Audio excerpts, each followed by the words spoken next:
তো বন্ধুরা এটাই আমার প্রথম ভিডিও। তো অনুষ্ঠান বাড়িতে যাচ্ছি, চলো কি ভিডিও করব সেটা তোমাদের সঙ্গে শেয়ার করব, তো দেখতে থাকো। হ্যালো এভরিওয়ান, আশা করি তোমরা সকলে ভালো আছো, আমিও খুব ভালো আছি। জানি না আজকের ভিডিওটা কেমন হবে। তো আজকের ভিডিওটা যেমনই হোক না কেন, আমি তো খুব এক্সাইটেড যে ফার্স্ট এই যে কোনো অনুষ্ঠান বাড়িতে গিয়ে আমি ভিডিও ব্লগ দেব।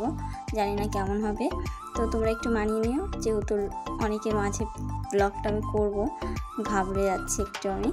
তো এই দেখো, এইদিকে আমি স্নান করে এসেছি আর এখন বাজে বেলা 3টে। তো স্বাদের অনুষ্ঠানটা বোধহয় অনেক আগে হয়ে গেছে, কেননা সকালবেলা একটু স্বাদের অনুষ্ঠান করে আর এখন বাজে বেলা 3টে। তো স্বাদের অনুষ্ঠান বোধহয় হয়ে গেছে।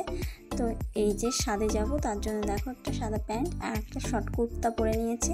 তো কেমন লাগছে সবাই কমেন্ট করো। তো কার স্বাদে যাচ্ছে সেটা আমি বলছি।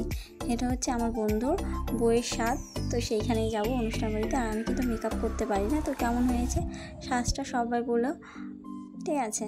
তো এইটা আমার ফুল লুক। চলো ক্যামেরাটা আমি ধরছি নিচের দিকে, দেখো তো কেমন লাগছে আমাকে। আর আমি একা যাবো না, আমার সঙ্গে আরও বান্ধবীরা যাবে। তো যারা আমরা একসঙ্গে বন্ধু বান্ধবী ছিলাম, তো সকলকে নেমন্তন্ন করেছে। তো সবই এই যাবো অনুষ্ঠান বাড়িতে। পিছনে আরও বসে আছে আর ছোটো একটা ভাই আছে। আর এই দেখো, আমাদের কিন্তু বর্ডারের পাশেই বাড়ি। আর এই যে বর্ডারে এইটা কিন্তু দুর্গা মন্দির, দুর্গা পুজো হয় প্রতি বছরই। দুর্গা পুজোতে এখানে অনুষ্ঠান হয় না, ছোট্ট করে পুজোটাই করা হয়, যেহেতু বর্ডারের একদমই সামনে তার জন্য। আর ওই পাশে বাংলাদেশ, এই পাশে ইন্ডিয়া। তো কার কার এরকম বর্ডারের আশেপাশে বাড়ি তারা অবশ্যই কমেন্ট করবে। আর এখন যাচ্ছি আমাদের এখানে বন্ধু বাড়িতে। তো পৌঁছে গেছি কথা বলতে বলতে। তো এটা কিন্তু লালবাজার আমার বন্ধু বাড়ি, আর বিদায় লালবাজার। কে কে আমাদের এখান দিয়ে আমার ভিডিও দেখছে সবাই কমেন্ট করবে। আর এইদিকে এসে দেখি তো স্বাদ হয়ে গেছে। তো স্বাদ হয়ে যাওয়ার পরে এইখানে দেখছি মেকআপ শুরু হয়ে গেছে, যেহেতু সন্ধ্যাবেলা অনুষ্ঠান আছে, অনুষ্ঠানের জন্য এখন মেকআপ হচ্ছে। তো মেকআপটা করুক, আমরা চলো একটু ঘুরে আসি। তো গিফট দিয়ে দিয়েছি, সেটা শ্যুট করা হয়নি, ঘরে অনেক প্রচুর লোকজন ছিল তার জন্য। আর গিফট কী নিয়েছিলাম সেটাও না আমি ঘাবড়ে গেছিলাম, তোমাদের সঙ্গে কারোর সঙ্গে শেয়ার করতে পারিনি। আর এই গাছটাকে কে কে চেনো সবাই কমেন্ট করবে। দেখো এই গাছ দিয়ে না ছোটোবেলা অনেক খেলা করেছি। এই দেখো বেলুন ফোলাতাম এইভাবে, ঠিক কে কে বেলুন ফুলিয়েছে এইভাবে সবাই কমেন্ট করবে যে এইভাবে ঠিক সেম এই পাতা দিয়ে কে কে খেলা করেছো। আমার তো খুবই ভালো লাগতো।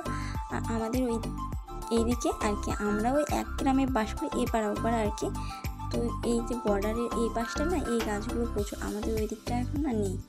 তো আমাদের বাড়ি থেকে আমার বন্ধু বাড়িতে আসতে মিনিমাম কত 20 মিনিট মতো লাগে এইরকম। তো এইদিকে দেখো কত সুন্দর আর কি রামধনু উঠেছিল, দেখতে খুব ভালো লাগছিলো খোলা চোখে। তো ক্যামেরায় অতটা বেশি বোঝা যাচ্ছে না।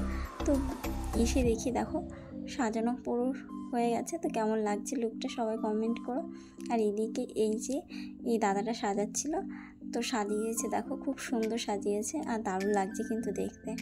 মনে হচ্ছে না যে প্রেগনেন্ট, মনে হচ্ছে বোধহয় একটা ব্রাইডাল লুক, যে কোনো নতুন আর কি বিয়ে হয়েছে সেরকমই লাগছিলো আমার কাছে দেখতে, খুবই দারুণ লাগছে। আর এই যে আমার বন্ধু, আর এটা বন্ধুর বউ। তো আমার বন্ধুকেও কেমন লাগছে সেটা বলো। আর আমি ক্যামেরাটা না এইভাবে ধরেছিলাম, নিজের হাত দিয়ে ধরা, তো তার জন্য মুখটা ভালো বোঝা যাচ্ছে না। তো আমাকে বলছে এত মুখ দেখা যাচ্ছিল না, কিন্তু আমার কেটে দেবো, সমস্যা নেই। তবুও আমি দিলাম, কেননা ভিডিওটা শর্ট ভিডিও করেছিলাম, পরে আর কাটার কোনো অপশান ছিল না। আর তারপরে সন্ধ্যা লেগে গেছে, খেতে চলে এসেছি আমরা। দেখো এইদিকে ফ্যান, আমরা যেখানে বসছিলাম সেইখানে ফ্যানটাই না অফ ছিল, আর ওইখানে ফ্যানটা ঠিক করছে, আমি ওই দিকেই তাকিয়েছিলাম। তো ভিডিওটা এই অবধি, যদি ভালো লাগে